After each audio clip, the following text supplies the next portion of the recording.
Alright guys, so we're doing a new installation today, and we're going to be removing this unit. The customer dropped something on the cooktop, so it is damaged. So it was more expensive to replace the top than to replace the entire unit. The customer wanted to upgrade to induction, so that's what we're going to be doing today. So the measurements are the same, so it's always good, so you don't have to cut or modify your countertop. So pretty straightforward down here. You will have to turn power off first thing and get a meter and double check. Make sure you have the correct breaker. Don't take chances. Sometimes you can't make a second chance. Super important. Double check.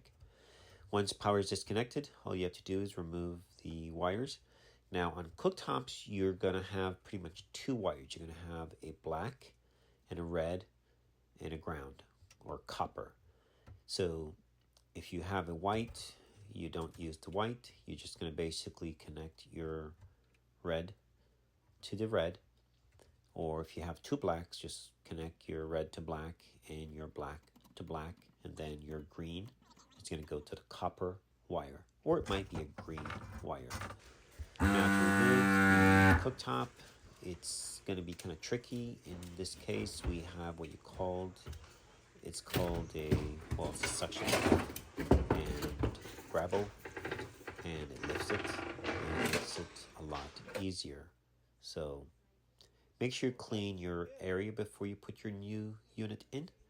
And I personally don't recommend brackets. If your opening for your cooktop is very tight, you don't need to use any brackets. They do have brackets. Make sure you install thin adhesive foam. I did not show that.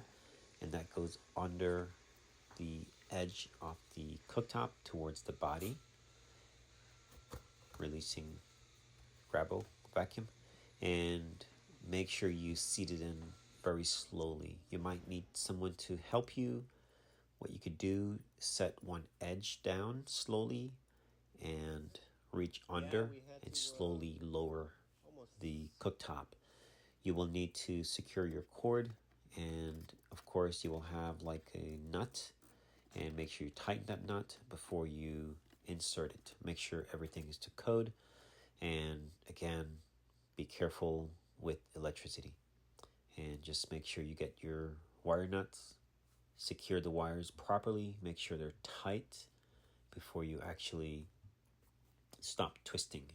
Those big nuts, wire nuts, they do take some tension, so make sure you snug them nicely.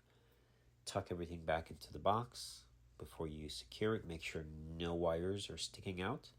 And before you turn your cooktop on, turn the breaker on before, just to verify. Customer wanted to try it out. She was excited. All right, guys,